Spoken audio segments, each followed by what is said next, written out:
जा रही है, ये सत्यनारायण कथा है। और हमने जो कथाएं सुन रखी हैं वो सत्यनारायण कथा नहीं थी। सत्यनारायण का अर्थ होता है सत्यनारायण। सत्य माने अविनाशी, जिसका नाश कभी ना हो, सच्चा भगवान, सच्चा साहिब। हम सत साहिब बोलते हैं उसको। और पहले उसको सत्यनारायण कहा करते थे। सत्यनारायण। नारायण का क्या अर्थ होता है कि जल के ऊपर विराजमान होने वाला परमात्मा। वो परमात्मा नारायण जो है ये कबीर देव है, कबीर साहब है, जो जल के ऊपर आके विराजमान होता है कमल के फूल पर। ये सत्यनारायण है, ये अविनाशी परमात्मा है। हम इसको सत साहब बोलते हैं, सत साहिब। जैसे साहब कहते हैं, साहब ये फलाना साहब, ये मंत्री साहब, प्रधानमंत्री साहब। तो हम उसको बोलने में थोड़ा साहिब बोल देते हैं, बोलने में सुथरा सा लगे साहिब। नहीं तो ये सत साहब कहो, सत साहिब, सत साहब एक ही बात। तो सत्य साहिब यानी सत्यनारायण भगवान। सत्यनारायण, सत्य माने सच्चा, अविनाशी।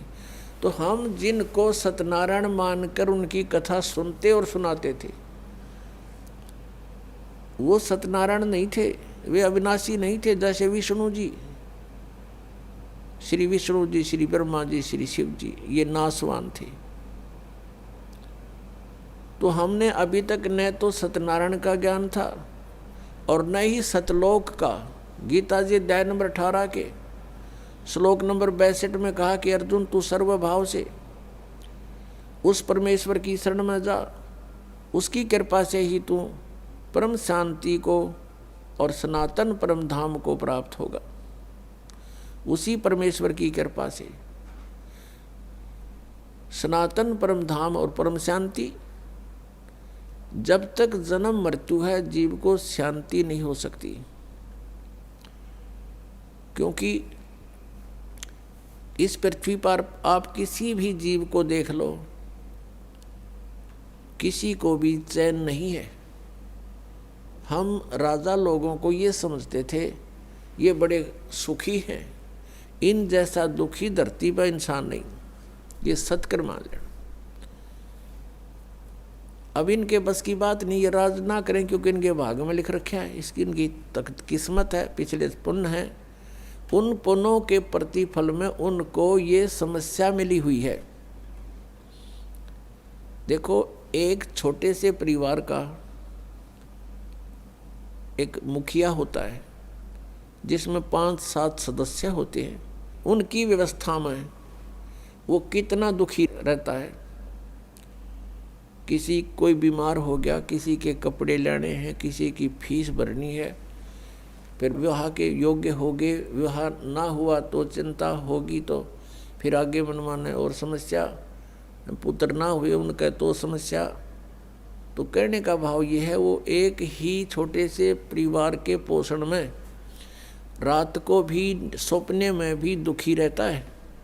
और राजा तो एक बहुत बड़े क्षेत्र का मुखिया बन जाता है, पिता बन जाता है। राजा प्रजा का पिता होता है और उसको कितनी चिंता रहती है, कहीं फ्लड आ गया है तो राजा को धक्कदेसी होगी, कि दुर्घटना होगी तो उसी को समस्या होती है। कहीं कुछ बनाना है, कहीं कोई अशांति फैल गई है, कोई MLA खिसकन की सोच रहा है तो नींद आवा नहीं। तो यहाँ कहते हैं परमात्मा कि यहाँ शांति नहीं किसी प्राणी को। राजा लोग, निर्धन तो सोचता है धनवान सुखी, धनवान सोचते हैं कि राजा सुखी। राजा सोचता है कि भाई स्वर्ग में बताओ सुख तो वहाँ होगा। ये सत्कर मान लेना आप। इन राजा लोगों को सुख नाम की चीज नहीं है, सपने में भी नहीं सुख इनको। और फिर ये सोचते हैं स्वर्ग में सुख है।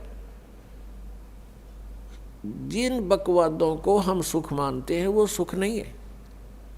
परमात्मा कहते हैं झूठे सुख को सुख कहे, ये मान रहा मनमोद, ये सकल जबीना काल का कुछ मुख में कुछ गोद।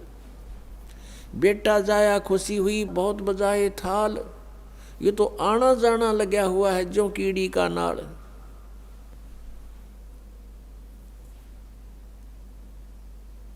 अब राजा सोचते हैं कि स्वर्ग में सुख होगा। अब स्वर्ग के देवता जो उनकी दुर्गति, उनके इतिहास पढ़कर देखो पुराणों में, कभी असुर और देवताओं का और सुरों का युद्ध हो गया, राक्षसों का। कभी देवता हार गए, कभी असुर हार गए। इंद्र जो स्वर्ग का राजा होता है, गद्दी छोड़ भाग गया, असुरों ने कब्जा कर लिया स्वर्ग पर। वो कहीं जंगल में भूखा प्यासा भटक रहा है और इंद्र सोचता है कि ब्रह्मा विष्णु महेश सुखी होंगे। ये तीन लोग के एक एक विभागीय मंत्री हैं। अब ये ब्रह्मा विष्णु महेश कितने सुखी हैं। श्री विष्णु जी के अवतार श्री कृष्ण जी, श्री रामचंद्र जी, श्री रामचंद्र के रूप में राजा दशरथ के घर जन्म जब श्री विष्णु जी का हुआ, युवा हुए, युवा होते विवाह हुआ, विवाह होते ही वनवास हुआ, वनवास से सीता का हरण हुआ, यानी उसकी पत्नी का रावण उठा ले गया और फिर रावण के साथ युद्ध हुआ। पुण्यात्माओं, करोड़ों व्यक्ति मारे गए वहां पर। तब सीता की वापसी हुई। वापसी आने पर बड़ी खुशी बनाई, नगरी में दीप जलाए गए घी के। सीता के वापस, श्री राम के वापस आने पर, सीता लौटा लाने पर, और कुछ दिनों के बाद सीता जी का निष्कासन कर दिया श्री रामचंद्र जी ने स्वयं ही। किस बात पर के एक धोबी ने व्यंग कस दिया। वो अपनी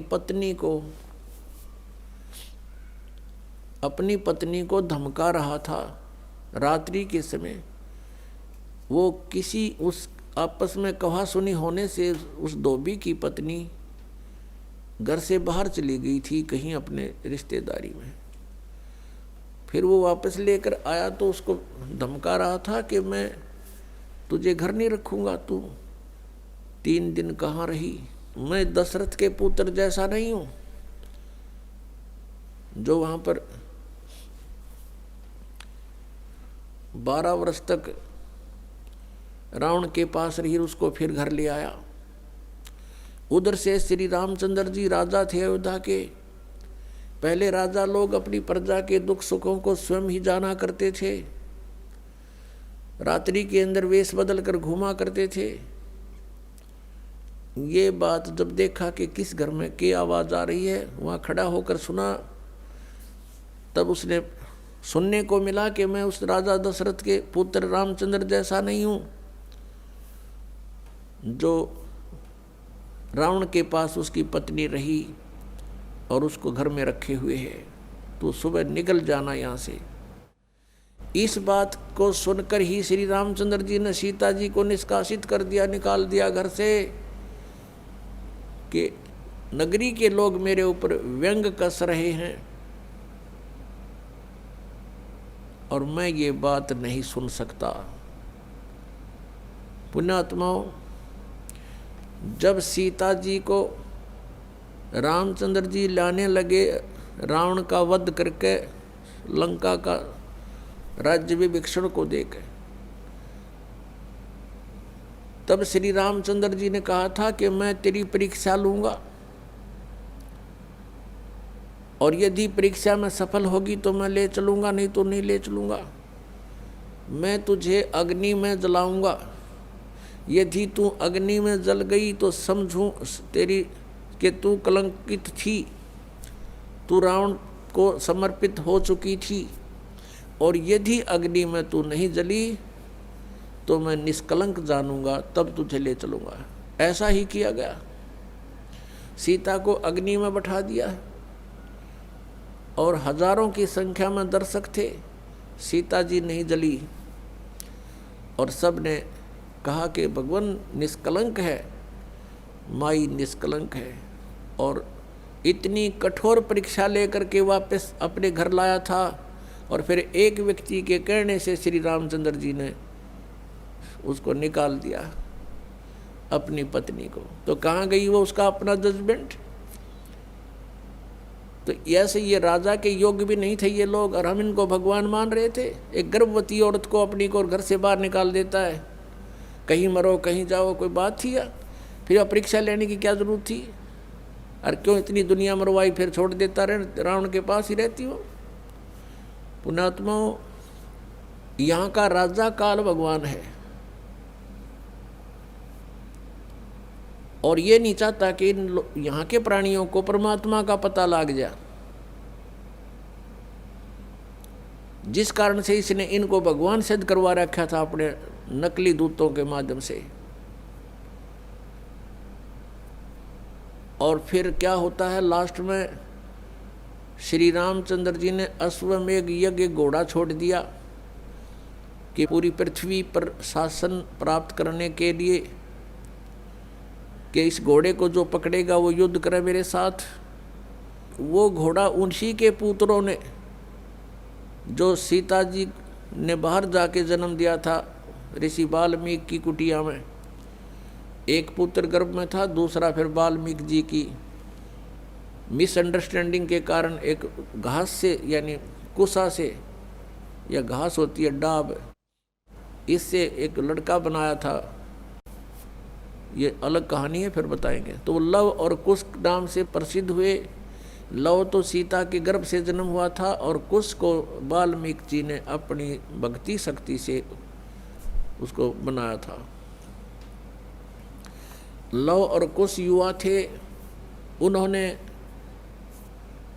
वो श्री रामचंद्र जी का घोड़ा पकड़ लिया।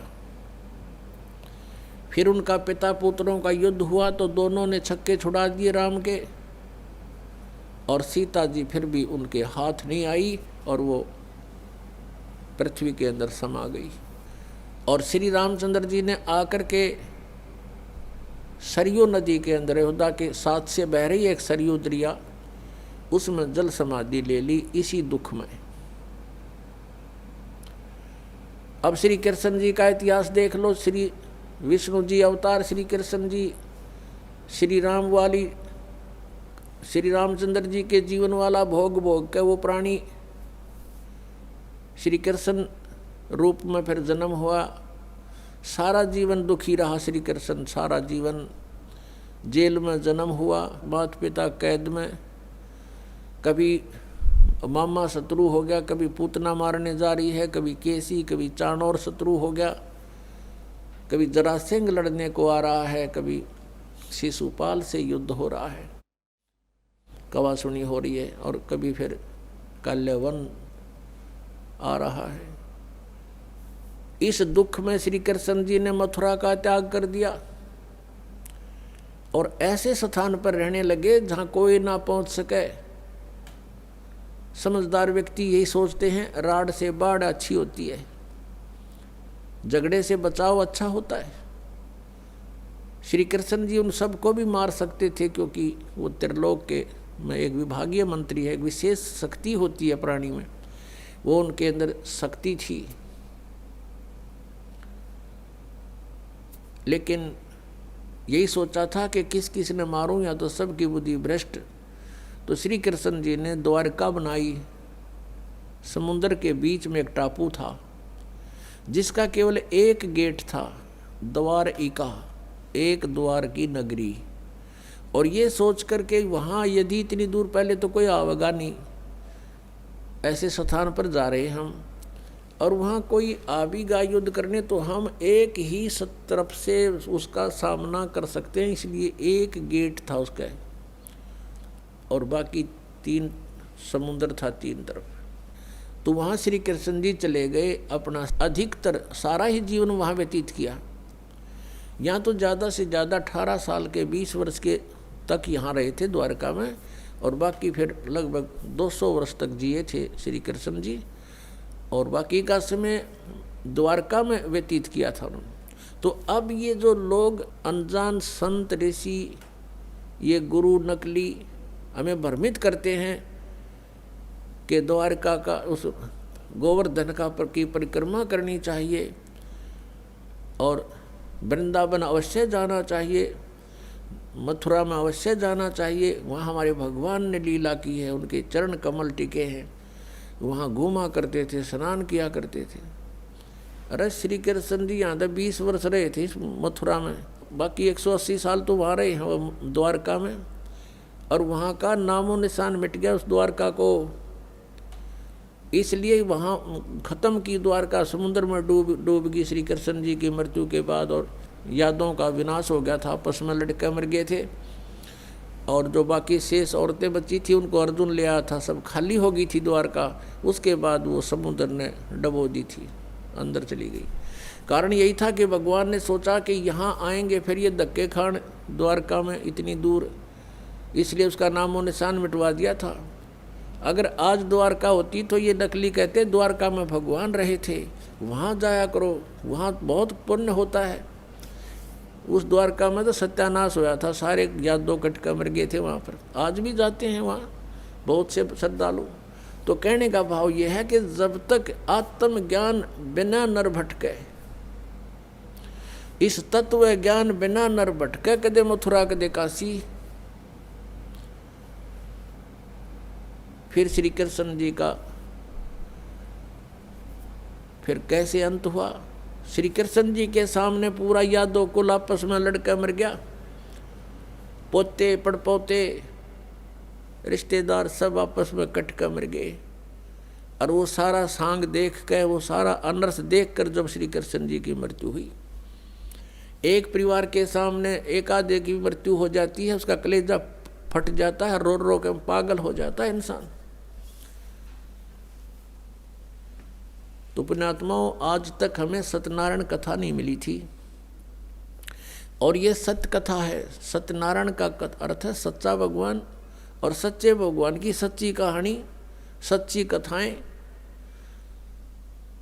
तो प्रसंग चल रहा है कि परमात्मा ने बताया कि तुम जब तक जन्म और मृत्यु के अंदर हो, सुख नहीं हो सकता, शांति नहीं हो सकती।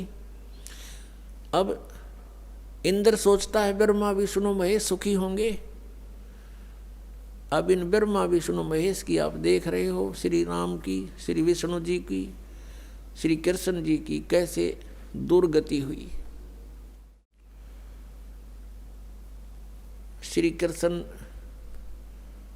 यानी ब्रह्मा विष्णु महेश सोचते हैं कि परमात्मा कोई और है, हम सुखी नहीं हैं।